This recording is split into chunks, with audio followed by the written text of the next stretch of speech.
Sveicināti gaisā. Šobrīd atrodamies vēl joprojām virs Panamas ar lidojumu ar Copa Airlines lidmašīnu Boeing 737 MAX 9.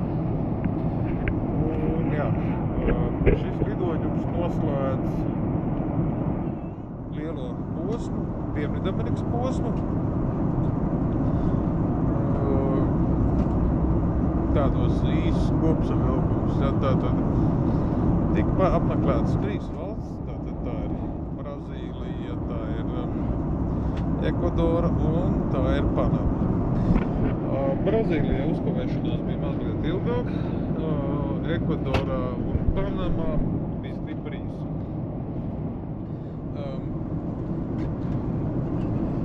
Ko es varu pateikt visām valstīm? Protams, viņas nav tik, neviena no šīm valstīm nav tik attīstīta kā jebkura Eiropas valsts, kā jebkura Eiropas Savienības valsts, ar ko jārēķinās. Es varbūt tās apmešanās bija paņēmis ne tajās labākajās vietās, kaut gan Ekvadorā bija pašā Quito centrā.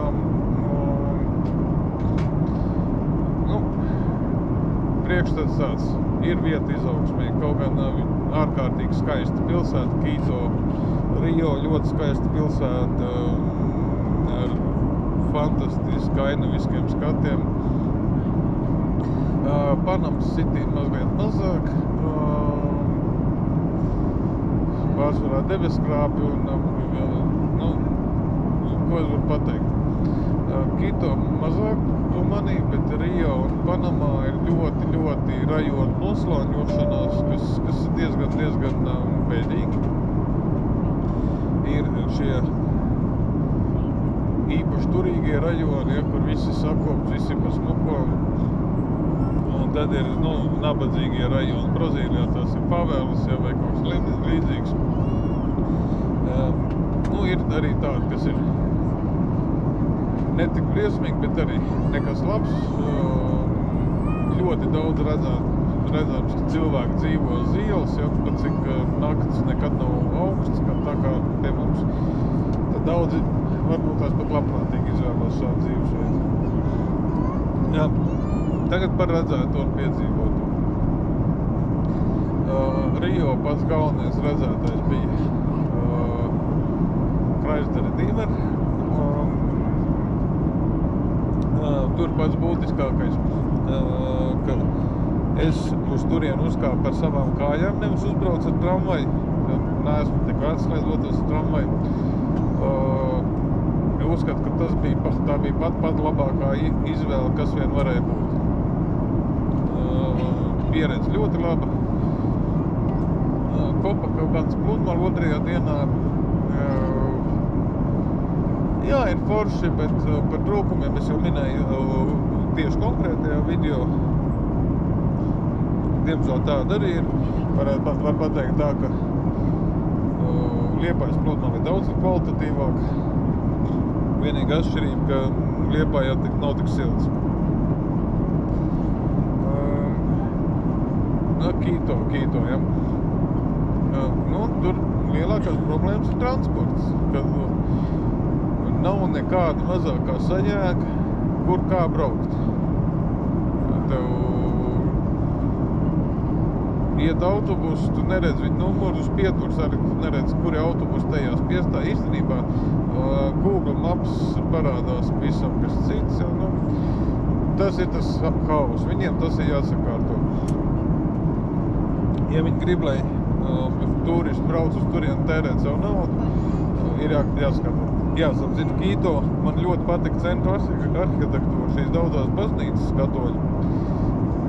Es nevienā neiegāju, man vienkārši nebija laika, un godīgi sakot, baznīca arī man neinteresē. Ja, man interesēja konkrēti Ekvadors, to es arī apmeklēju, man ļoti patika. Sliktā lieta visur bija jāizmanto Ubers, jo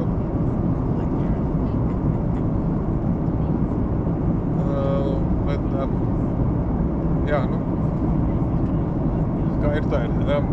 Quito lidost man ļoti patika, launch arī Quito lidostā man ļoti patikās, tā kā tur viss nav kur piepesties. Panamas Tokumen lidosta arī ļoti skaisti, ļoti svaiga.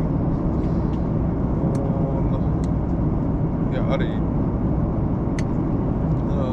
ļoti patīk. Vienīgi, šos te security screenings es uzskatu ir mazliet pa smagnēju. Ja šķērīts atņem vienā, un tad pēc tam vēl pie gate ir vēl viens security screenings, kur man atņem vienīgo šķiltavu. Tas tā. Es uzskatu, ka tur ir pārcentušies, bet, tas ir tāds downsides, bet, kā ir tā, nekāds lielais zaudējums jau nav. Tā, kas man sagaida priekšā? Sagaida priekšā ļoti īss ASV apmeklējums.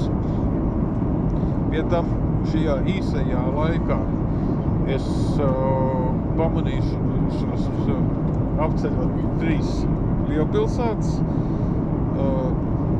Ka šis video būs jau publicēts, jūs jau zināsiet, tāpēc, ka feisīties būšu iečakojies ātrāk nekā šis ir nopublicēts, tāpēc es pasaku priekšā. Šobrīd lidoju uz San Francisco.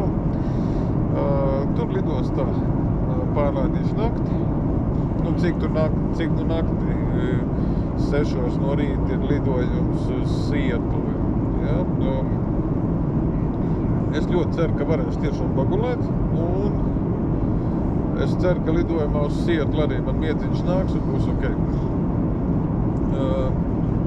Jā, Seattlā ir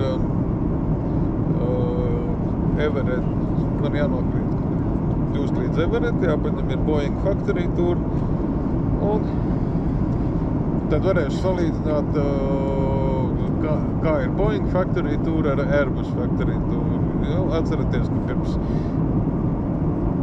pirms 8 dienām vai 9, kad es biju